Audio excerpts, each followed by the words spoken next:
नमस्कार विद्यार्थी मित्रांनो, आज आपण इयत्ता 6वी मराठी बालभारती यामधील पाठ क्रमांक 16 सफर मेट्रोची या पाठाचा स्वाध्याय बघणार आहोत। बघूया पहिला प्रश्न। प्रश्न क्रमांक 1, 3-4 वाक्यात उत्तरे लिहा। यातील अ दिलेला आहे, मेट्रो पायलट होण्यासाठी कोणकोणत्या टप्प्यांतून जावे लागते। याचं उत्तर आहे या प्रकारे। मेट्रो पायलट होण्यासाठी इंजिनियर व्हावे लागते। नंतर अवघड चाचणी परीक्षा द्यावी लागते। मानसिक व शारीरिक चाचणी घेतली जाते। नंतर मुलाखतीत निवड व्हावी लागते। त्यानंतर 1 वर्षाचे मेट्रो चालवण्याचे प्रशिक्षण दिले जाते। हे सर्व टप्पे पार केल्यावर उमेदवार मेट्रो पायलट बनू शकतो। पुढचा प्रश्न आहे, आ दिलेला आहे, पहिल्यांदा मेट्रो चालवताना रुपालीची मनस्थिती कशी झाली होती। याचं उत्तर आहे या प्रकारे। पहिली मेट्रो चालवण्याची जबाबदारी रुपालीवर होती, म्हणून तिच्या मनात थोडी भीती होती। सर्वांना नीट घेऊन जाईन की नाही असे विचार तिच्या मनात येत होते। पुढचा प्रश्न बघणार आहोत। ई दिलेला आहे, मेट्रोच्या उद्घाटनाचा दिवस रुपालीसाठी अविस्मरणीय का होता। याचं उत्तर आहे या प्रकारे। मेट्रोमध्ये मुख्यमंत्री, उपमुख्यमंत्री, अनेक मान्यवर मंडळी, मीडिया तसेच रुपालीच्या घरची सर्व मंडळी उपस्थित होती।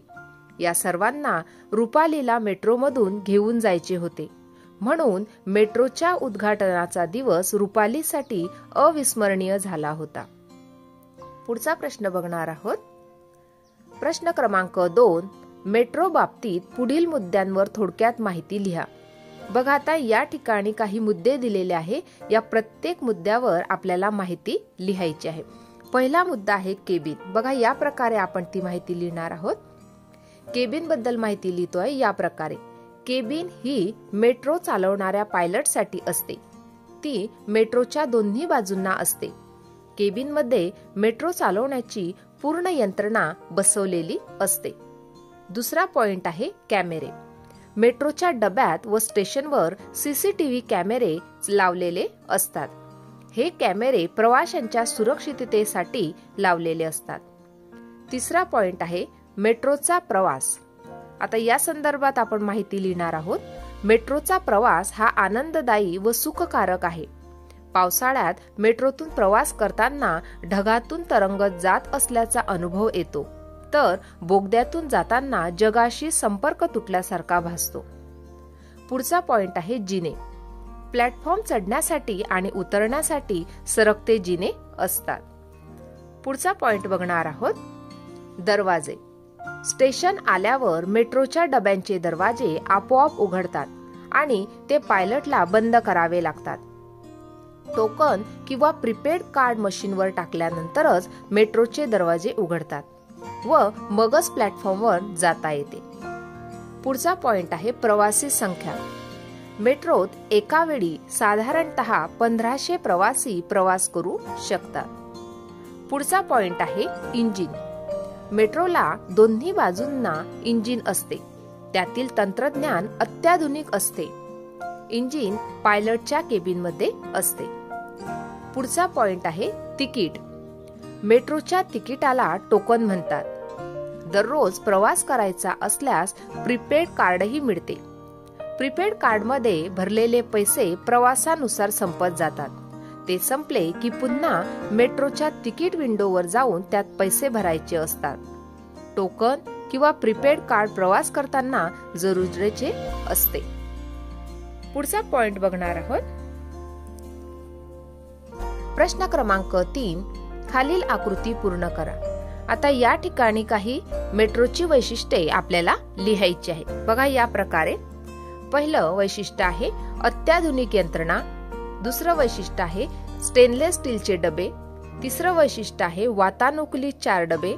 पुढचं वैशिष्ट्य आहे सीसीटीव्ही कॅमेरे आणि पुढचं वैशिष्ट्य आहे 1500 प्रवाशाची सोय। अशा प्रकारे ही मेट्रोची वैशिष्ट्ये आहेत। पुढचा प्रश्न बघणार आहोत। प्रश्न क्रमांक 4, मेट्रो तुमच्याशी बोलते आहे अशी कल्पना करा। मेट्रो तिची कहाणी काय सांगेल ते लिहा। बघा, या प्रकारे आपण लिहू शकतो। याचं उत्तर या प्रकारे लिहू शकतो। मेट्रो म्हणेल, बघा मुलांनो, मी विज्ञानाची देण आहे। माझ्यामुळे अनेक प्रवासी सुखी झाले आहेत. माझ्यामुळे प्रवासाचा वेळ तर वाचतोच, शिवाय प्रवास आनंददायी व सुखकारक होतो. पावसाळ्यात उड्डाण पुलावरून माझ्यातून प्रवास करताना तुम्हाला ढगातून तरंगत जात असल्याचा अनुभव येईल. मुलांनो, तुम्ही सर्वांनी एकदा तरी माझ्यामधून प्रवास करावा अशी माझी इच्छा आहे. पुढचा प्रश्न बघणार आहोत. प्रश्न क्रमांक 5. तुम्हाला मोठे झाल्यावर कोणते वाहन चालवायला आवडेल का ते सांगा. बघा, या प्रकारे आपण याचं उत्तर लिहू शकतो. प्रत्येक जण याचं उत्तर वेगवेगळ्या प्रकारे लिहू शकता, कारण प्रत्येकाला मोठे झाल्यावरती कोणते वाहन चालवायला आवडणार आहे हे त्याच्यावरती, त्याच्या विचारांवरती अवलंबून आहे. बघा, आता या ठिकाणी या प्रकारे आपण हे उत्तर लिहिलेलं आहे. आम्हाला मोठे झाल्यावर मोटार कार चालवायला आवडेल, कारण कारमध्ये माझे कुटुंब बसलेले असेल. माझे कार चालवण्याचे कौशल्य पाहून त्यांना समाधान तर वाटेलच, पण माझा अभिमानही वाटेल. शिवाय मला त्यांची सेवाही करता येईल. कौटुंबिक सहलीचा आनंद फक्त कारमध्येच मिळू शकतो, म्हणून मला मोठे झाल्यावर कार चालवायला आवडेल. पुढचा प्रश्न बघणार आहोत. प्रश्न क्रमांक 6. तुमच्या परिसरातील रिक्षा चालक, एसटी चालक यांच्याशी संवाद साधण्यासाठी 10 प्रश्न तयार करा. बघा, पहिला प्रश्न, इतर उद्योग सोडून आपण हा धंदा का स्वीकारला? दुसरा प्रश्न, तुमच्या घरी कोण कोण आहेत? पुढचा प्रश्न, वडिलांचा व्यवसाय कोणता होता? पुढचा प्रश्न, उच्च शिक्षण का घेतले नाही? पुढचा प्रश्न, तुमचे राहणे कुठे आहे? पुढचा प्रश्न आहे, तुमची मुले काय करतात? पुढचा प्रश्न, मुलीच्या लग्नाच्या वेळी तुमच्यात हुंडा द्यावा लागतो काय? पुढचा प्रश्न आहे, तुमचे वय किती आहे? पुढे, तुम्ही जेवण केव्हा घेता? कारण दिवसभर रिक्षा चालवता. पुढचा प्रश्न आहे, एवढे परिश्रम करून तुम्हाला मिळकत किती होते? अशा प्रकारचे प्रश्न आपण आपल्या परिसरातील रिक्षा चालक, एसटी चालक यांच्याशी चर्चा करण्यासाठी विचारू शकतो, किंवा संवाद करण्यासाठी या प्रकारचे प्रश्न हे विचारू शकतो. पुढचा प्रश्न बघणार आहोत. पुढील वाक्य वाचा व त्यातील कर्ता, कर्म आणि क्रियापदे ओळखून तक्त्यात लिहा. बघा, आता या प्रकारे हा तक्ता आपण भरलेला आहे. वाक्य दिलेला आहे, तेजवंत फुटबॉल खेळतो.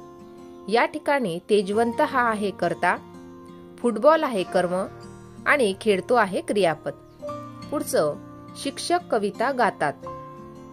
शिक्षक आहे कर्ता, कविता आहे कर्म आणि गातात आहे क्रियापद. पुढचं आहे, निशा निबंध लिहिते. या ठिकाणी निशा आहे कर्ता, निबंध आहे कर्म आणि लिहिते आहे क्रियापद.